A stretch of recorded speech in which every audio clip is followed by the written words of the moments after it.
स्वर्गत गोवर्धन कालसी प्रथम वार्षिक श्राद्ध उत्सव कटकर चौहटा बेड़ानासी स्थित स्थानीय माताजी भगवती गोशाला स्वर्गत गोवर्धन कालसी प्रथम वार्षिक श्रद्धांजलि सभा भजन समारोह भजन सहित पालन हो जाइछे। स्वर्गत गोवर्धन कालसी जड़े आध्यात्मिक चेतनार व्यक्ति, निष्काम परोपकारी, हृदयवान, मिष्टभाषी, श्रद्धालु, स्नेही, भगवत कृष्ण प्रेमी, निस्वार्थ गोसेवक थे। गोसेवारे तांका जीवन अधिकांश समय अतिबाहित करुଥିଲେ।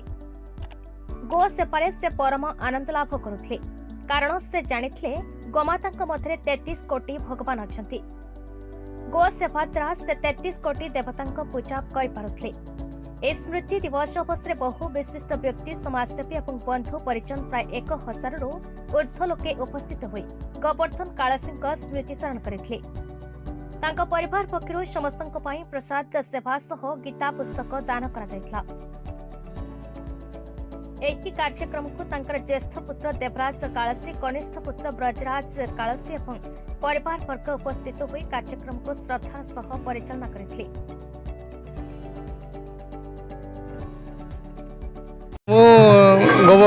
गोवर्धन कालसी बड़ पु मु बापा विषय कौन कह लोक कहे बापा विषय कह निज बापा ता विषय कहला तो मोर तो बंधु आदित्य राउत तो सब कही सारे बेसी मु कह चाहिए बापा आमर थे से गोटे गाई रु 40 गाई केमती घर घर बुलिकी लोक पैसा मागे से कर आम गोटे विराट फैक्ट्री आमर गोटे प्रेस अनुष्ठान थे से किंतु लोक पाखे पहुँची पहुँची पहुँची आज बहुत गाई पे सेवा कर गोटे तो मुझे कहि आम शुणे से कहती कि तुम जो दिन गो सेवा बंद करदेव तो संस्था से दिन बुड़ीज बाबा तो तुम गोटे संस्था तैयारी कल तुम कि कहूँ बुड़ीज बोली ना ना ना जो दिन तुम गो सेवा बंद करदेव तुमको चेष्टा जारी रोशाला टिके चलो कि बंद हम ना। मो ना है ब्रजराज कालसी, मो पिता नाम स्वर्गत गोवर्धन कालसी मो सान पुओ। बापांकर स्मृति मन पकड़ा बड़ कथा नुह। बापांकर जी अधूरा रही स्वप्न काम कार्य गुड़ा से गुड़ा पूरण करवा स्मृति सहित सामान। तांकर तो बहुत किसी अधूरा स्वप्न रही जाइए तो सब गुड़ा पूरण करवाटा गोटे मनुष्य पक्ष संभव न।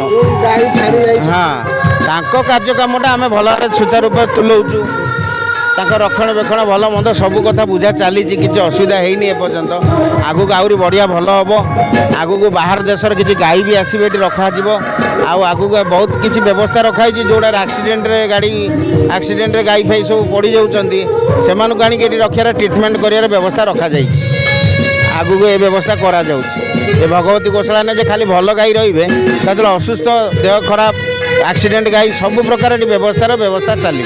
आगे आदिकंद राउत आमर संपादक चलचित्र जगत ता छड़ा प्रोप्राइटर शीतलेश्वरी प्रिंटर्स आउ लक्ष्मी अपसेटर बा लक्ष्मी स्कान ग्राफिक्स गोटे मेंबर गोटे सदस्य गोटे कहले चलो ना नहीं गोवर्धन बाबू सहित मोर तो पिला माने सब टिके टिके होते बड़ जन बोधे जन्म होता से दिन जनाशुना तेरे अति अति पुराणा अति पुराणा जहाँ कहते मुझे कटक शहर प्रवेश कला बेले 1976 75 76 मसीह मुझे देखी गोटे बड़ गुण बापा तो समस्त अच्छा दिन ना दिन चलीजे आम शोक सभा करवा मन पकड़ा फोटो रखा पूजा करवा बंचीला बेले पूजा करवा मरीगला फोटो को पूजा करवा किंतु सी गोटे गोवर्धन कालसी बाबू थे गोटे गो सेवक बड़ कथा सागर कौन भल मंद से गाई मुतु को देहर बोली पकाउले आउ सबुठी गोटे गाईर चित्र रखिकी गोटे बाक्स करेंगे कहे टाटा हो 8 हो आदि दियो गाईर सेवा करवा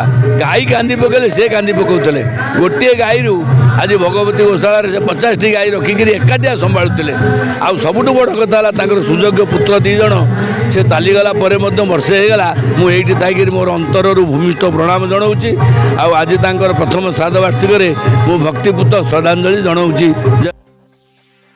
कटक दामोदर बेउरा रिपोर्ट, भारत न्यूज।